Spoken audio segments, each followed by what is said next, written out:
მოგესალმებით ყველას. ჩემთვის ძალიან დიდი პატივია ვიყო ამ გამომსვლელებს შორის და ძალიან სასიამოვნოა ამდენი განათლებული, მოაზროვნე, თავის საქმის პროფესიონალი და სამშობლოს მოყვარული ადამიანის ერთად ხილვა. მინდა ძალიან მოკლედ ჩამოვაყალიბო ჩემი სათქმელი, რადგან ვიცი რომ დიდი ხანია ფეხსეთ გახართ, დაიღალეთ ალბათ. გაიხარეთ. მინდა კიდევ ერთხელ გავიმეორო ჩემს წინა გამომსვლელების მიერ გაჟღერებული ფრაზა, რომ ჩვენ ნამდვილად არ გვინდა ომი. ჩვენ გვსურს მშვიდობა და ხშირად ხელისუფლება კრიტიკის საპასუხოდ, რომ საკმარისი არ კეთდება ოკუპაციის წინააღმდეგ, რომ საკმარისად ხმამაღალი არ არის ჩვენი ხელისუფლება. ამაზე პასუხად მოდის, რომ თქვენ რა ომი გინდათ? ომი არის ალტერნატივა და რაღაც პრაგმატიზმით ცდილობენ გაამართლონ თავიანთი უსახური და უტვინო პოლიტიკა რუსეთის წინააღმდეგ. ეხლა მე ძალიან მოკლე ისტორიული ექსკურსი მინდა გავაკეთო. თუ რა მივიღეთ ჩვენ 1918-21 წლის სახელმწიფოს შემდგომ. მაშინდელ მთავრობას არ სჯეროდა საქართველოს დამოუკიდებლობის სამწუხაროდ. ისინი დემოკრატიულ რუსეთში მოიაზრებდნენ საქართველოს მომავალს. მაშინდელმა ხელისუფლებამ გაუხსნა პრაქტიკულად ხელფეხი მეხუთე კოლონას, გაუხსნა ხელფეხი რუსეთის იმპერიის პირდაპირ მოკავშირეებს საქართველოში და მოღალატეობრივ ძალებს და მაშინდელმა ხელისუფლებამ ვერ მოახერხა დასავლეთის ყურადღების მიპყრობა, ვერ მოახერხა დასავლეთთან მოკავშირეობა და ნეიტრალიტეტი გამოაცხადა. პრაქტიკულად მისცა რუსეთს იმის საშუალება, რომ მიუხედავად ამ ყველაფრისა შემოსულიყო პრაქტიკულად გაენადგურებინა ჩანასახში მყოფი ქართული ჯარი, ჩვენი საპოლიციო დანაყოფები, დაეპყრო საქართველოს სახელმწიფო და შემდგომ ერის მოაზროვნე ნაწილი, ინტელექტუალური ელიტა წლების განმავლობაში მეთოდურად გაანადგურა. ანუ ეს პოლიტიკა, ამგვარი დათმობების პოლიტიკა არის მცდარი, ეს არ არის პრაგმატული პოლიტიკა.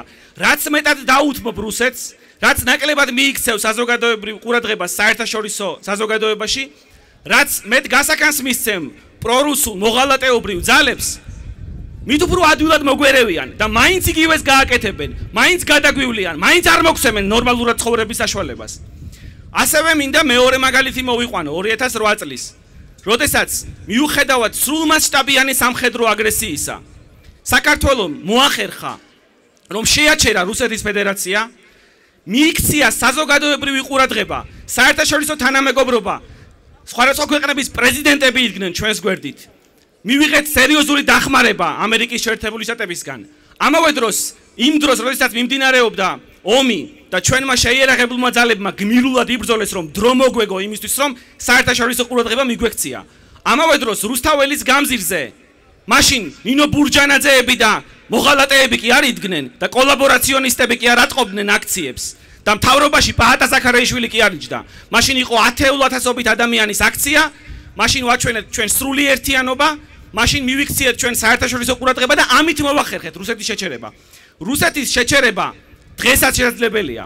ოღონდ ეს არის მხოლოდ ერთი გზით გაკეთებადი. პირველ რიგში ეს არის ის, რომ ჩვენ უნდა ვიყოთ მაქსიმალურად ხმამაღლები, ჩვენ უნდა ყველა საერთაშორისო ფორუმზე მივიქციოთ ყურადღება ჩვენმა მოკავშირეებმა, ამერიკის შეერთებულ შტატებმა, ევროკავშირის ქვეყნებმა.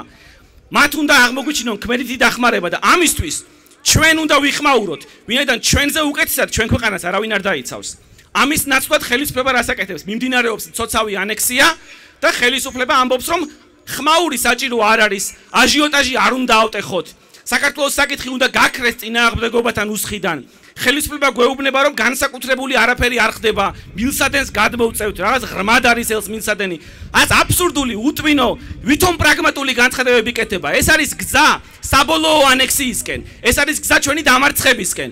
და ჩვენ ყველამ ერთად უნდა უთხრათ ჩვენს ხელისუფლებას, რომ გადადგას ქმედითი ნაბიჯები, რომ გამოფხიზლდეს, რომ შეზღუდოს კოლაბორაციონისტები საქართველოში, როგორც თავრობის შიგნით ისე მის გარეთ, რასთავარია ჩვენ ხალხს უთხრათ, რომ ეს გზა ჩვენ მიგვიყვანს სრული დამონებისკენ, ეს გზა მიგვიყვანს ჩვენი განადგურებისკენ, ეს გზა არ მიგვიყვანს საქართველოს სახელმწიფოს გადარჩენისკენ.